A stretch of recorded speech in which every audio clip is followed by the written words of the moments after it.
Capítulo 2. La concepción bancaria de la educación como instrumento de opresión, sus supuestos, su crítica. La concepción problematizadora de la educación y la liberación, sus supuestos. La concepción bancaria y la contradicción educador-educando. La concepción problematizadora y la superación de la contradicción educador-educando. Nadie educa a nadie, nadie se educa a sí mismo. Los hombres se educan entre sí con la mediación del mundo. El hombre como ser inconcluso y consciente de su inconclusión y su permanente movimiento tras la búsqueda del ser más.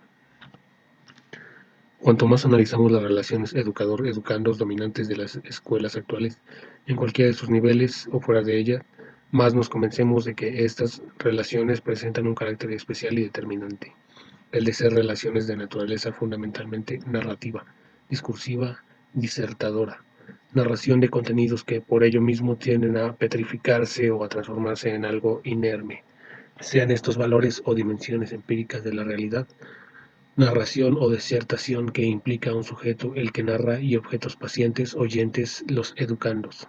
Existe una especie de enfermedad de la narración. La tónica de la educación es preponderante, esta narrar siempre narrar. Preferirse la realidad como algo detenido, estático, dividido y bien comportado o en su defecto hablar o disertar sobre algo completamente ajeno a la experiencia existencial de los educandos. Deviene realmente la suprema inquietud de esta educación, su ansia irrefrenable. En ella el educador aparece como su agente indiscutible, como su sujeto real, cuya tarea indeclinable es llenar a los educandos con los contenidos de su narración, contenidos que solo son retazos de la realidad, desvinculados de la totalidad en que se engendran y en cuyo contexto adquieren sentido. En estas disertaciones la palabra se vacía de la dimensión concreta que debería poseer y se transforma en una palabra hueca, en verbalismo alienado y alienante. De ahí que sea más sonido que significado y como tal sería mejor no decirla.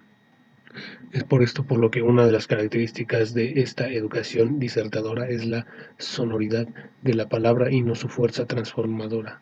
4 x 4 = 16. Perú, capital, Lima. Que el educando fija, memoriza, repite, sin percibir lo que realmente significa 4 x 4.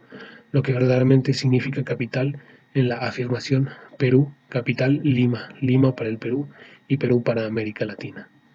La narración, cuyo sujeto es el educador, conduce a los educandos a la memorización mecánica del contenido narrativo. Más aún, la narración los transforma en vasijas, en recipientes que deben ser llenados por el educador. Cuando más vaya llenado los recipientes con sus depósitos, tanto mejor educador será. Cuanto más se dejen llenar dócilmente, tanto mejor educandos serán.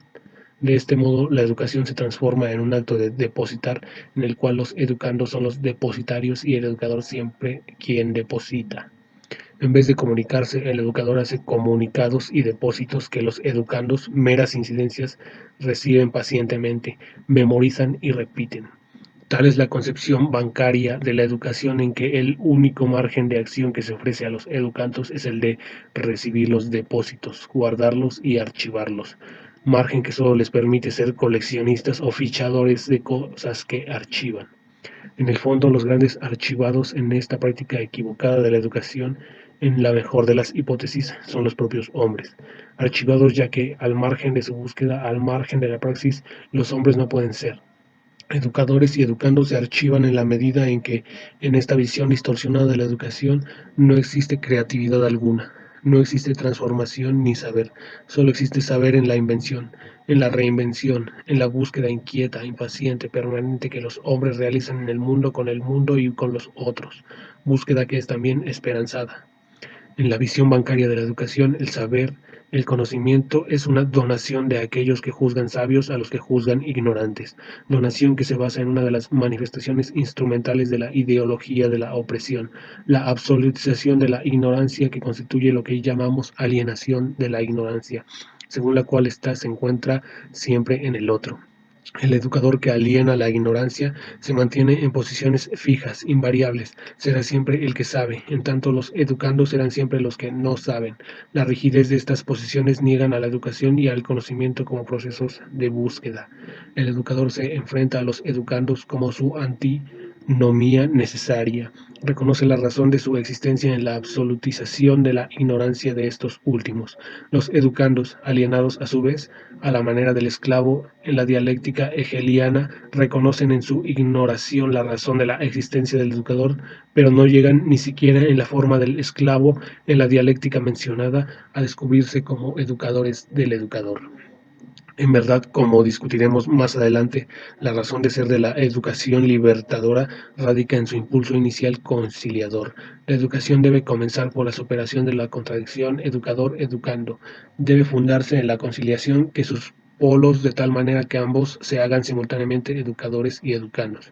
En la concepción bancaria que estamos criticando, para la cual la educación es el acto de depositar, de transferir, de transmitir valores y conocimientos, no se verifica ni puede verificarse esta superación. Por el contrario, al reflejar la sociedad opresora, siendo una dimensión de la cultura del silencio, la educación bancaria mantiene y estimula la contradicción, de ahí que ocurre en ella que el educador es siempre quien educa, el educando el que es educado.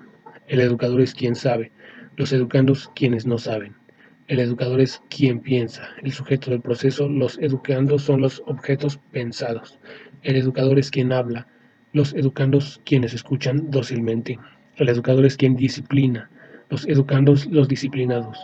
El educador es quien opta y prescribe su opción, los educandos quienes siguen la prescripción.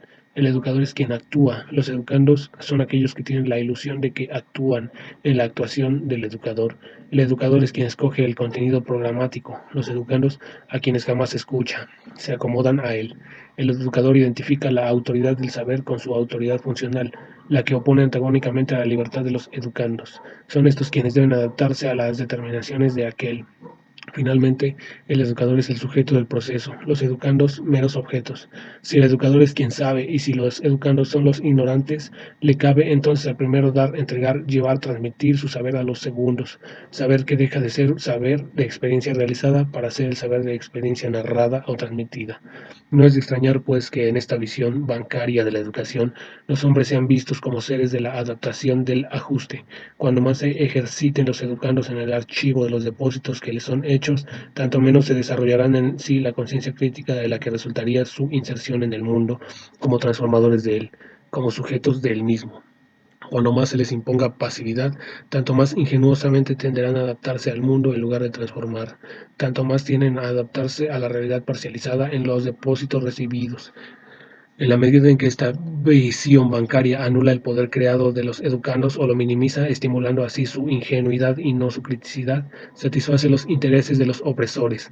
Para estos, lo fundamental no es el descubrimiento del mundo, su transformación, su humanitarismo y no humanismo, radica en la perseveración de la situación de que no beneficiarios y que les posibilite el mantenimiento de falsa generosidad a que nos referíamos en el capítulo anterior.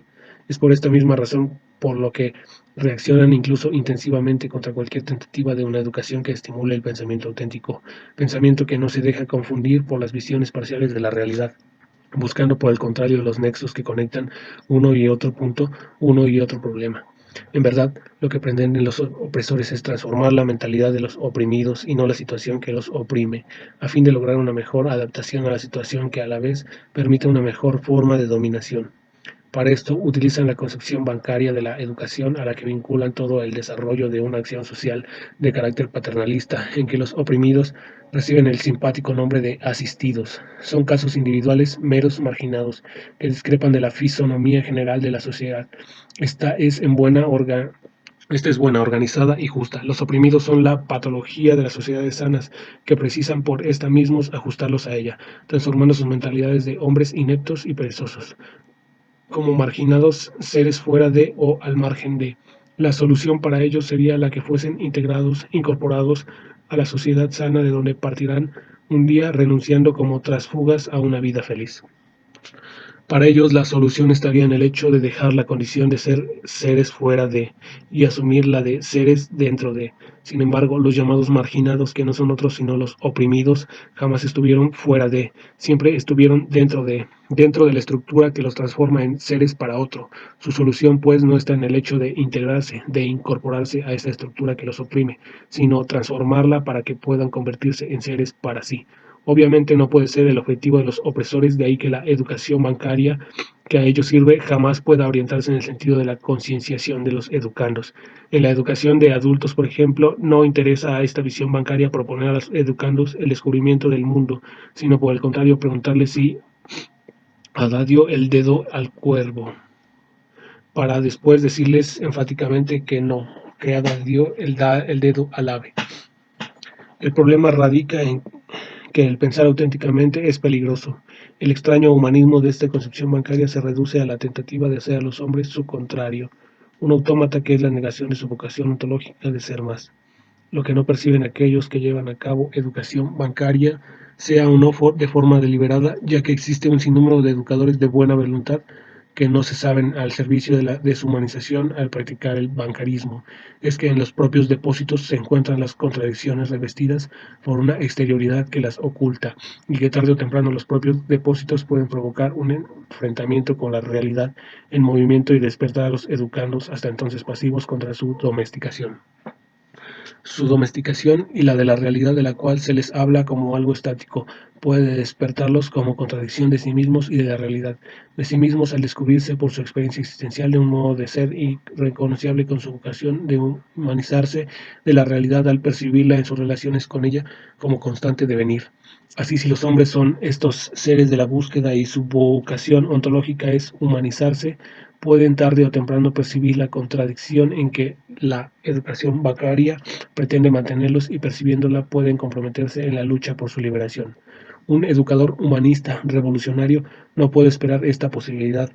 Su acción, al identificarse desde luego con la de los educandos, debe orientarse en el sentido de la liberación de ambos, en el sentido del pensamiento auténtico y no en el de la donación, en el de la entrega de conocimientos. Su acción debe estar empapada de una profunda creencia en los hombres, creencia en su poder creador.